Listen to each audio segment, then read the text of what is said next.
FauxOver is brought to you by NexusDigitalComics.com. Welcome to FauxOver and News No One Knows. I'm Ace Farley. In a crushing blow to pinball wizards around the world, longtime hero Tommy, the deaf, dumb, and blind kid who held our heart with his supple wrists, has lost his sense of smell. With no worthy senses left, Tommy must rely purely on his intuition and the little feeling left in his geriatric hands. The Tommy Pinball Award, created by Pete Townsend, will honor those who overcome extensive adversity to fill their innate love of gaming. Bryce Mellon has been nominated with the award. Fan favorite for his unique ability to decimate his foes in Mortal Kombat with his back turned, Mellon has been seen shrugging at the possibility.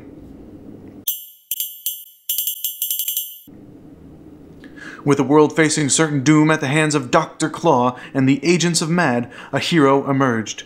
Codename Agent 86, also known as Inspector Gadget, arose to the aid of his peers. As the first cyber-augmented human released among the people, Gadget has become a fearful beacon to our inevitable future. Dr. Claw loomed over the nation, his shadow wrapping the people in chaos that left them pillaging amongst themselves. With riots in the streets and talking dogs running amok, Inspector Gadget rifled through his abilities trying to quell the upheaval. Solution slim, and with the future growing dimmer, the cyborg blurted out a deadly voice command. Go Go Gadget Deathray. The technology thought to be lost grew out of his extremities, and he became the first truly living weapon. His demands were simple. He held the planet hostage in order to maintain control. With a kingdom capable of being lost, Dr. Claw recoiled back to the dark quarters he emerged from. In fear of certain death, the people fell under the Gadget rule. Knowing that his power was far more than he could handle, Inspector Gadget, who has taken on his original name of Maxwell Smart, relinquished his rule to his niece Penny. Inner turmoil is reflected in the faces of Queen Penny's denizens. With our love to the Queen, we also fear the destructive power of her uncle who remains in Tesla Deathray form as a constant reminder. In a recent interview with the Hyrulean hero of time, Link, FauxOver gained no information. Instead, we received a series of guttural yelps. Unsure of the speaking customs of Hylians, we can only assume that he was happy to be interviewed and that he loves our show. We at FauxOver thank him for his support. Meanwhile, Mario was burdened to find that his princess was in another castle.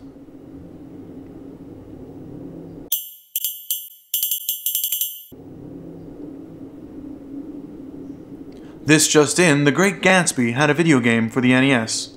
Who knew? Continuing. The villainous apparitions Blinky, Pinky, Inky, and Clyde have finally been apprehended and incarcerated in a custom holding facility created by the Ghostbusters. The Class 3 Echo roaming vapors have been recorded wandering the same set of labyrinths since 1980.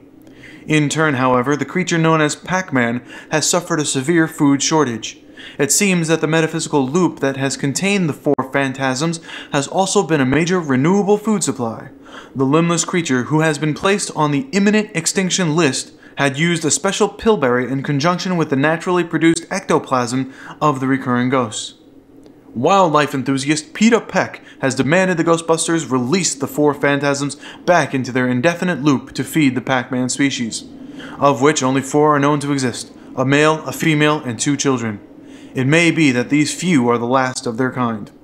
In related news, Dr. Egon Spengler has been studying the mysterious power pillberry that allows the Pac-Man to feed on the ectoplasm in hopes that he can harness the renewable resource that the Spectres have to offer. Many shun his research on the varying moral grounds it violates. To feed off the dead is cannibalism, in spite of their current form, remarks one bystander. Others have brought up the hard religious implications of soul eating. It seems that in spite of their great efforts to make the world spiritually safer, the Ghostbusters will roll with the tide of a nation's love and hate. Thank you for listening to FauxOver News No One Knows. This is Ace Farley saying, long live Queen Penny.